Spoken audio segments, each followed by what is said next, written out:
July 19, 1989, United Airlines Flight 232, a McDonnell Douglas DC-10, takes off from Denver, bound for Chicago. 285 passengers and 11 crew members on board. In command is veteran Captain Al Haynes, with First Officer William Records at the controls and flight engineer Dudley Dvorak. Everything seems routine. The aircraft climbs smoothly. Passengers settle in. About an hour into the flight, at 3:16 p.m. local time, a deafening bang shakes the entire plane. In the tail engine, the number 2 engine mounted in the vertical stabilizer, a catastrophic failure has just occurred. The titanium fan disc, weakened by a microscopic manufacturing defect that had gone undetected for years, exploded. Shrapnel tore through all 3 completely independent hydraulic systems.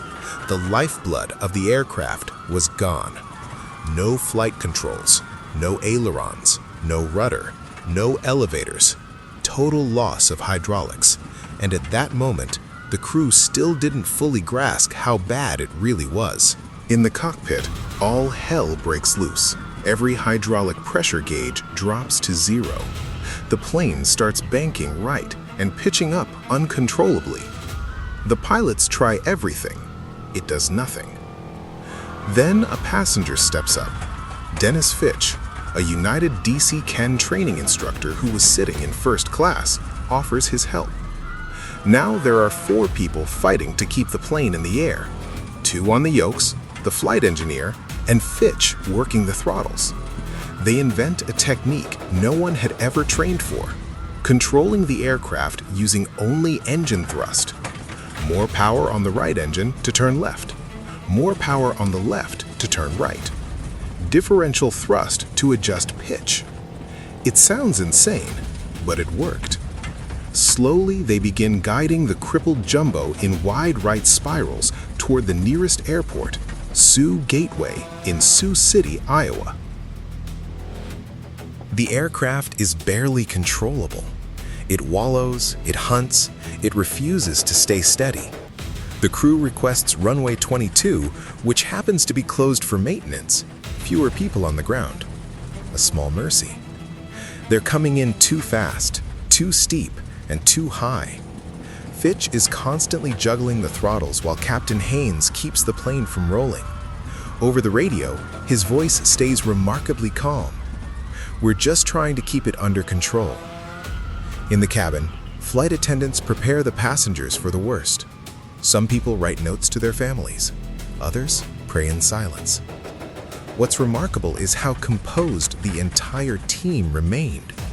They had done the impossible, brought a completely uncontrollable airliner all the way to the runway. 3:54 p.m. The aircraft touches down. The right wing strikes the runway first. Metal screams. The plane cartwheels violently. The tail section breaks off. The fuselage fractures into 3 major pieces and skids across a cornfield. Fuel ignites. Of the 296 people on board, 112 perished, mostly from impact forces and the ensuing fire.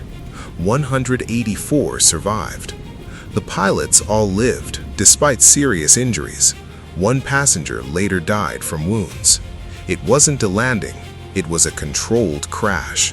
And against all odds, it saved more than half the people on board. The NTSB investigation revealed the root cause: a microscopic crack in the fan disc caused by impurities introduced during manufacturing. Procedures for inspecting engine discs were changed forever across the industry. But the real story isn't about the failure of metal.